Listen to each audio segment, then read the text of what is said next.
మా టీవీ ప్రేక్షకులందరికీ నా హృదయపూర్వక నమస్కారములు. మీ ఆరోగ్యం మీ చేతుల్లో అనే కార్యక్రమానికి మీ అందరికీ స్వాగతం.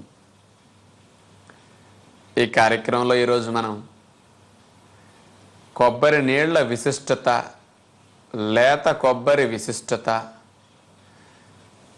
పచ్చి కొబ్బరిని ఏ రకంగా వాడుకోవాలి అనే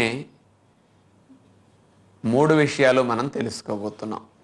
ఇంతవరకు ఎప్పుడు మా టీవీలో కొబ్బరి నీళ్ల విశిష్టత చెప్పలేదు. కానీ ఈరోజు మనందరికీ చాలా మేలు చేసే కొబ్బరి నీళ్ల విశిష్టత తెలిస్తే బాగుంటుంది అని ప్రయత్నం చేస్తున్నాం.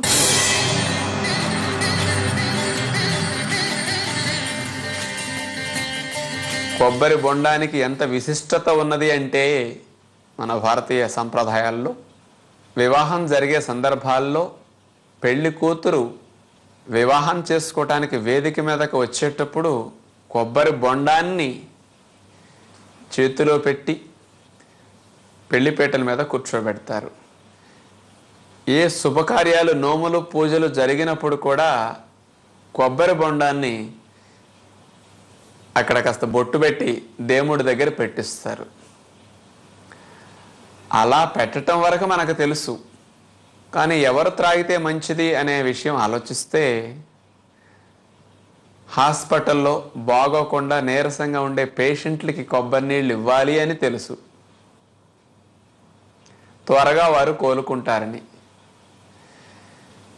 ఇది వేసవకాలం కొబ్బరి నీళ్ళు తాగితే కాస్త చలవ చేస్తుందని తెలుసు.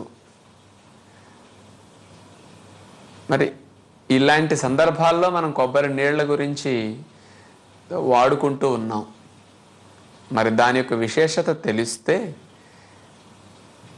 ఎప్పుడెప్పుడు ఎవరెవరు వాడుకోవచ్చు, దానివల్ల మేలేం మనకు జరుగుతుంది అనేది మనం ఆలోచించబోతున్నాం.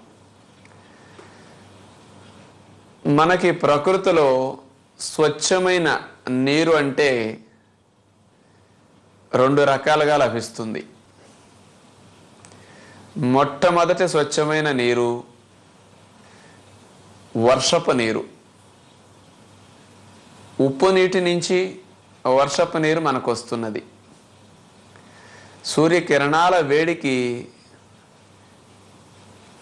నీరు ఆవిరై మేఘాల రూపంలో మనకి వర్షంగా వర్షించినప్పుడు మనం ఆ నీటిని నేల మీద పడకుండా స్వచ్ఛమైన పాత్రలో గనక పట్టుకుని ఉంచుకుంటే అది అతి పరిశుభ్రమైన స్వచ్ఛమైన నీరు. ఇక ఎక్కడా కలుషితం ఏమాత్రం ఉండదు. ఇక ఆ నీటిని మీరు గనక నిల్వ చేస్తే నెలల తరబడి నిల్వ ఉంటాయి. ఈ మినరల్ వాటర్ కంటే ఇంకెక్కువ నిల్వ ఉంటాయి. చాలా ప్రాంతాల్లో త్రాగు నీటి సదుపాయం సరిగా లేని చోట్ల ట్యాంకులు కట్టుకుంటారు. వాటికి శుభ్రంగా కడిగేసుకుని సున్నం లాంటిది వేసేసుకుని వర్షాకాలం దాని మూత తెరుస్తారు. వర్షం పడేటప్పుడు ఆ ట్యాంకులో వర్షపు నీరు పడుతుంది. మళ్ళీ గట్టిగా సందు లేకుండా, గాలి వెళ్లకుండా, ఇంకొక దోషాలు చేరకుండా మూత పెట్టేస్తారు. అట్లా ఈ 4 నెలల వర్షాకాలంలో వర్షపు నీరు ఆ ట్యాంక్ నిండా పట్టుకుని దాన్ని 7-8 నెలల్లో 10 నెలల్లో త్రాగుతూ ఉంటారు. ఇక అంటే చూడండి ఆ నీటికి ఉన్న స్వచ్ఛత. అది వర్షపు నీరు విషయం. దాన్ని మనం డైరెక్ట్గా మరి రక్తంలోకి ఎక్కిస్తే మరి ఏమవుతుందో అనేది మనకు భయమే. కాబట్టి ఆ ప్రయత్నాలు మనం చెయ్యం. ఇక ప్యూర్ డిస్టిల్డ్ వాటర్ లాంటిదే వర్షపు నీరు. అందులో పోషక పదార్థాలు, లవణాలు ఇవన్నీ మన రక్తానికి కావలసినట్లు ఏమీ ఉండవు. దేహాన్ని క్లీన్ చేయడానికి ఉంటాయి. కానీ అంతకంటే స్వచ్ఛమైన నీరు ప్రకృతిలో ఇంకొకటి ఉంది. అదే కొబ్బరి నీరు. ఎంత విచిత్రమండి. మనము చెట్టు మొదట్లో నీళ్లు పోస్తాం. చక్కగా ఆ చెట్టు గ్రహించి కొబ్బరి కాయ లోపల ఒక స్వచ్ఛమైన ఒక మంచి పాత్ర లాంటి దాన్ని ఒక బౌల్ లాగా ఏర్పరిచి ఆ బౌల్లోకి నీటిని పంపిస్తుంది. ఆ నీళ్లు కాయ నిండా నిండితే అది కొబ్బరి బొండం. మరి ఆ నీటిలో ఏముంటాయి? మన రక్తములో ఏముంటాయో అవన్నీ అవే మోతాదుల్లో ఉంటాయి. మనకి ఎప్పుడైనా మోషన్లు అయినప్పుడు, వాంతులు అయినప్పుడు సెలైన్ పెడతారు. మరి సెలైన్లో ఏముంటాయి? అవి కొబ్బరి నీళ్ళలో ఉంటాయి. అది కృత్రిమంగా తయారు చేసిన సెలైన్ వాటర్. ఇది ప్రకృతి తయారు చేసిన సెలైన్ వాటర్. అంటే స్వచ్ఛమైన నీరిక. అందులో ఒక మనం పేరు పెట్టడానికి 0.1% కూడా కలుషితం ఉండదు. ఇక అంత స్వచ్ఛమైన నీరు. ఇటించి వాటర్ని, ఏదో డిస్టిల్ వాటర్ని లేకపోతే సెలైన్ వాటర్ని ఎక్కిస్తే ఎమర్జెన్సీలో ప్రాణాలు నిలుస్తాయి. అందుకని ఏ క్రిములు లేకుండా ఏవేవి రక్తంలోకి అవసరమో వాటిని ఇటించి ఎక్కిస్తున్నారు. కొబ్బరి నీళ్ళని ఓరల్ సెలైన్ అంటారు. ఇటించి తీసుకునే సెలైన్ అంతే. ఎంత అద్భుతమో తెలుసా? మరి కొబ్బరి నీళ్లను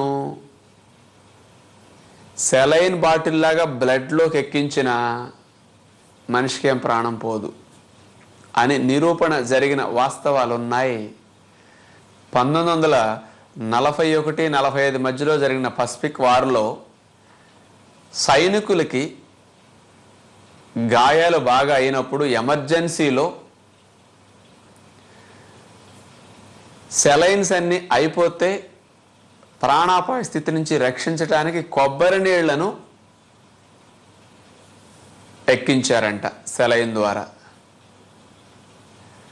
వాళ్ళు ఇమీడియట్గా సెలైన్ ఎక్కిస్తే ఎట్లా కవర్ అయ్యారో కొబ్బరి నీళ్ళ ద్వారా అలా కవర్ అయ్యారని సైంటిఫిక్ స్టడీస్ ఉన్నాయి.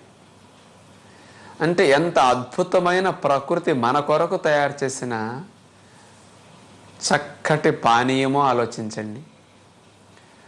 మరి ఆ కొబ్బరి నీళ్ళల్లో పోషక పదార్థాలు, లవణాలు, విటమిన్స్, మినరల్స్ ఇవన్నీ ఎంత చక్కగా ఎన్నుంటాయో ఒక్కసారి వింటే మీరు ఆశ్చర్యపోతారు.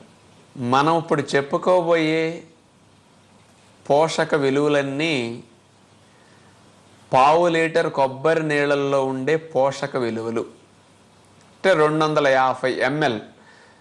ఒక మంచి కొబ్బరి బొండం కొట్టుకుంటే 250 ml నుంచి 500 ml వరకు కొబ్బరి నీళ్ళు ఉంటాయి. అంటే 1/2 లీటర్ వరకు. గంగా బొండాలు అంటారే, అవైతే లీటర్ కొబ్బరి నీళ్ళు వస్తాయి. కాయ సైజు చాలా పెద్దదనమాట. అంటే లోపల ట్యాంక్ కూడా పెద్దది ఉంటుంది దానికి. మనకు పెద్ద బొజ్జలు ఉన్నట్టు ఒక కాయకి 4 గ్లాసులు 3 గ్లాసులు నీళ్ళు వచ్చేస్తాయి. ఇప్పుడు ఎక్కడా దొరకట్లేదు, కొనుక్కోవడానికి మనకు అందుబాటులో లేవనుకోండి. సొంతంగా కొబ్బరి చెట్లు ఉన్న రైతులు ఆ చెట్లు వేసుకుని త్రాగుతూ ఉంటారు. మరి 1/2 లీటర్ కొబ్బరి నీళ్ళల్లో ఉన్న విలువలను చూద్దాం. శక్తి 46 క్యాలరీలు. అందులో షుగర్స్, సహజమైన షుగర్స్ అన్నమాట. ఇవి గ్లూకోజు, ఫ్రక్టోజ్ ఇట్లాంటివి ఉంటాయి కదా, 6.26 గ్రాములు. కాల్షియం 58 మిల్లీగ్రాములు. పొటాషియం 600 మిల్లీగ్రాములు. సోడియం 252 మిల్లీగ్రాములు. ఇక్కడ చూడండి, సోడియం అనేది 252 మిల్లీగ్రాములు. మన శరీరం పని చేసుకుంటే ఒక రోజుకి ఖర్చు అయ్యే సోడియం 280 మిల్లీగ్రాములే. అంటే రోజు మొత్తం ఎవరు పని చేసినా కనీస అవసరం 280. నేను ఉప్పు మానేసి తినమంటున్నా కదా, ఎందుకు? మనకు 280 మిల్లీగ్రాముల సోడియం ఉంటే రోజు మొత్తానికి సరిపోతుంది కాబట్టి బయట నుంచి టేబుల్ సాల్ట్ వేయొద్దు అంటున్నాం. మరి కావాల్సింది 280 మిల్లీగ్రాములు అయితే కొబ్బరి నీళ్ళు ఒక 1/2 లీటర్ తాగితే 252 మిల్లీగ్రాములు కొబ్బరి నీళ్ళల్లోనే ఉన్నాయి. ఇంకేం కావాలి చెప్పండి? ఉప్పు ఎందుకు తినాలి చెప్పండి? అసలు ఒక కొబ్బరి నీళ్ళలో ఎంతుంటే మిగతా వాటన్నింటిలో ఎన్ని ఉన్నాయి చెప్పండి? పొటాషియం మనకి కావాల్సింది 2500 మిల్లీగ్రాములు ఒక రోజు మొత్తానికి ఖర్చు. ఒక కొబ్బరి బొండం తాగితే 600 మిల్లీగ్రాములు పొటాషియం. ఎంత ఎక్కువ పొటాషియం అండి?